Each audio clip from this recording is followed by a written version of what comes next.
A psychopath's relations with others are superficial, surface, very, very little depth, mostly style over substance. And the idea is to impress other individuals, to somehow put them in a position where you can manipulate them and so forth. And a corporation, I imagine, would be not unlike that in many respects. They would have public relations firms. They would be spending half their time and a lot of their budget on trying to present a particular image to other people. And this image is a very superficial, and you never really get to know the real corporation. You're going to see what they want you to see.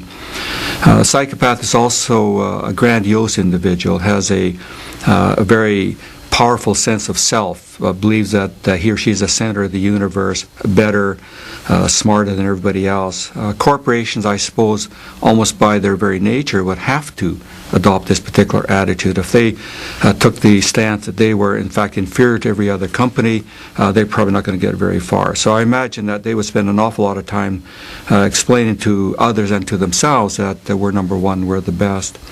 The psychopath is also very manipulative, tends to manipulate, con, and deceive other people to try and mold them into something that they can use. Remember, the psychopath is really a predator, and as a predator, you're trying to groom and put your prey in the right position for where you can make some use of this particular object, is the way they would see them. Would a corporation be the same? To a very large extent, I would imagine so, because what you're trying to do is manipulate everything, including public opinion, for one thing.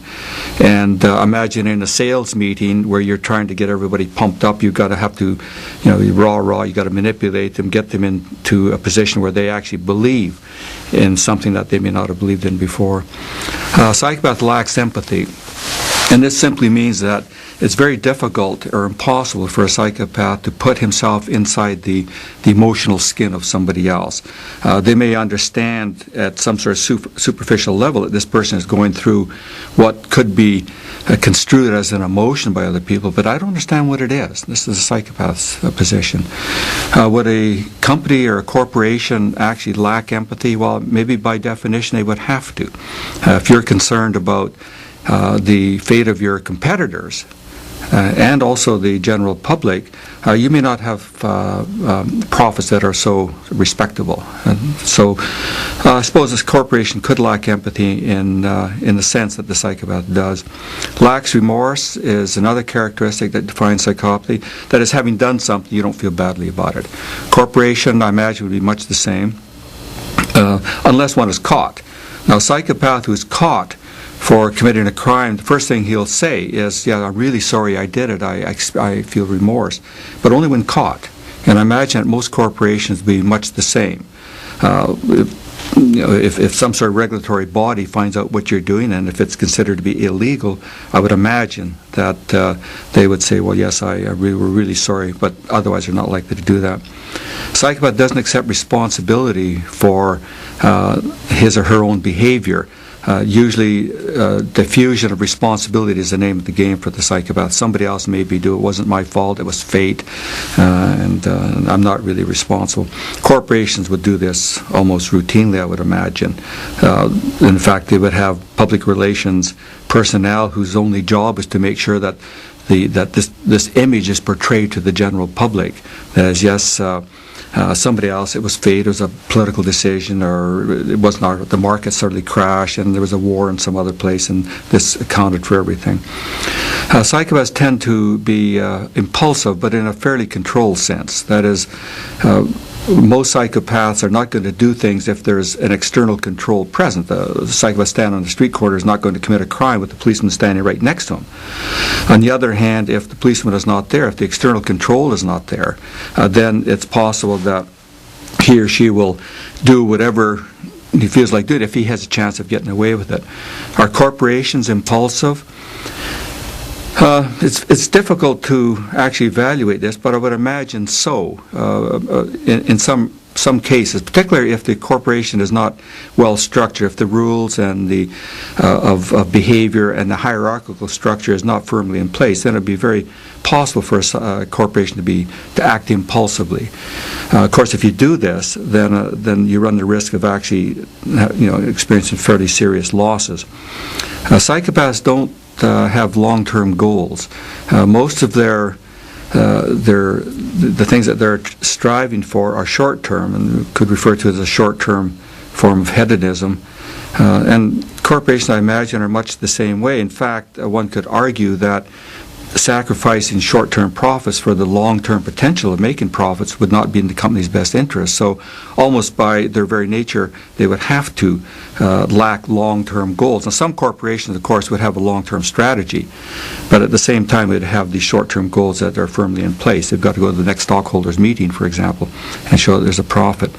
Poor behavioral controls is another characteristic that defines a psychopath. These are individuals who are likely to lose their temper very easily, to strike out and do things that are fairly irrational in the short term, but they do it in a very controlled manner. And they know what they're doing.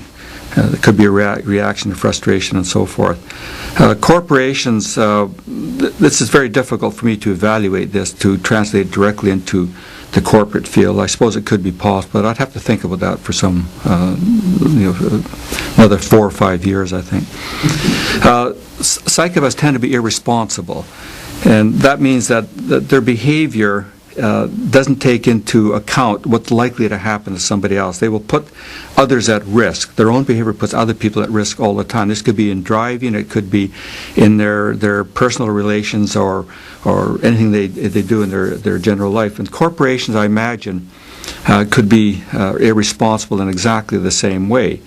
That is, in an attempt to satisfy the corporate goal, everybody else is put at risk. This could be other companies. As a matter of fact, I suppose one could argue that this is good in the business sense. I mean, if your competitors fall by the wayside because you are acting irresponsibly with respect to them, that's good, as long as you get some sort of goal out of that, some sort of benefit. Psychopaths also tend to engage in behavior that is antisocial or at least asocial from a very early age, and this continues on throughout most of the lifespan. And by this I mean their behavior is not necessarily criminal in the strict sense of the term, but in fact it's harmful to other people, other individuals.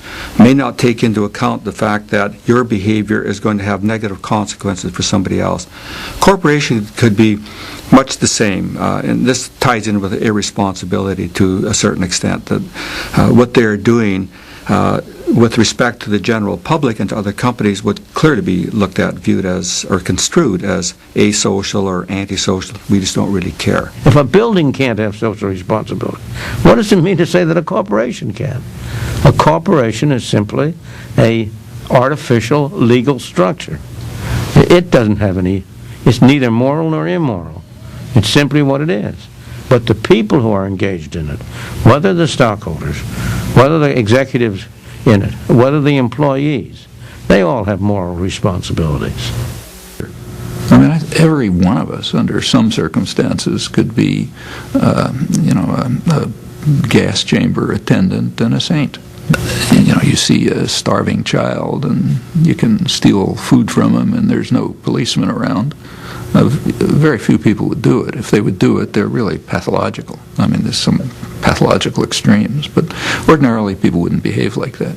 They do behave like that on a massive scale, but they're unaware of it, and there's a huge indoctrination system designed to make them unaware of it, and even to make them think that the starving child is stealing from them, so we're the victims. That's what propaganda and regimentation are all about, and it sort of works, and it erodes the moral character. It prevents you from looking at what you yourself are doing or what your leaders are doing and worry about somebody else. You see that all the time. So the people can be very moral, but they're acting within institutional structures, constructed systems in which only certain options are easy to pursue. Others are very hard to pursue. If you have a business executive who really wants to take on social responsibilities, get rid of him fast. He doesn't have the right sense of priorities and will do a poor job running the business.